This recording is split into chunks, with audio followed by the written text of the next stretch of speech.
జబర్దస్త్ వారంలో ఓ 2 రోజుల పాటు 6 నుంచి 60 ఏళ్ల ప్రేక్షకులని బాగానే ఎంటర్టైన్ చేస్తూ ఉంటారు. వీళ్ళు చేసే స్కెట్లకి పడి పడి నవ్వేవాళ్లే కాదు, చూసి చూసి మళ్ళీ మళ్ళీ ఎంజాయ్ చేయాలనుకునే వాళ్ళు కూడా చాలా మందే ఉన్నారు.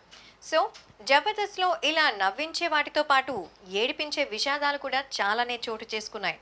అలాంటి వాటిల్లో చాలామంది ముఖ్యంగా తమకు ఏ బాధ వచ్చినా తమని కాపాడి తమని బాగా చూసుకునే తల్లిదండ్రుల్లాంటి నాగబాబు, రోజా మాకు అండగా ఉండనే ఉన్నారు అన్న నమ్మకం వాళ్ళకుంటుంది.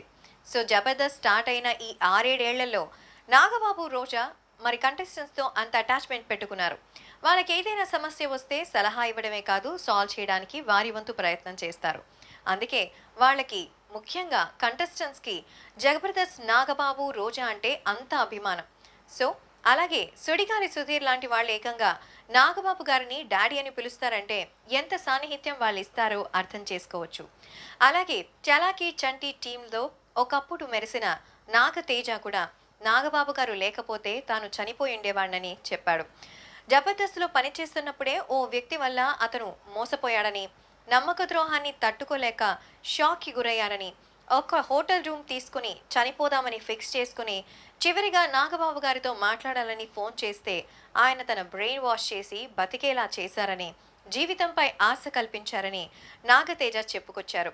మరి అప్పట్లో నాగబాబు గారు కనుక ఆ మాటలు చెప్పకపోయింటే ఖచ్చితంగా నేను ఎప్పుడో చనిపోయిండేవాడిని, నేను ఇప్పుడు బ్రతికున్నందుకు కారణం నాగబాబు గారే అని చెప్పాడు నాగతేజ. నాగతేజ 2013లో జబర్దస్త్లో మంచిగా అద్భుతమైనటువంటి వాయిస్లైన జయప్రకాష్, పోసాని కృష్ణమురళిని మిమిక్రీ చేసి కడుపుబ్బా నవ్వించేవాడు. ఆ తర్వాత ఎన్నో స్కిట్స్ కూడా చేశారు. కానీ ఈ షాక్ ట్రీట్మెంట్ తర్వాత అతను జబర్దస్త్కి దూరం అయ్యాడు. కానీ ఆ జ్ఞాపకాలు మాత్రం మర్చిపోలేదు. రీసెంట్గా ఒక యూట్యూబ్ ఛానల్కి ఇచ్చిన ఇంటర్వ్యూలో నాగతేజ ఈ విషయాన్ని బయటపెట్టడంతో అందరూ కూడా షాక్ అవుతున్నారు. ఎంతైనా నాగబాబు గారు చేసిన పనికి అందరూ ప్రశంసిస్తూ ఉన్నారు. మేము చేసే వీడియోస్ మీ మొబైల్కి నోటిఫికేషన్గా రావాలంటే మా ఛానల్ని సబ్స్క్రైబ్ చేసుకొని పక్కనే ఉన్న బెల్ ఐకాన్ని యాక్టివేట్ చేసుకోండి.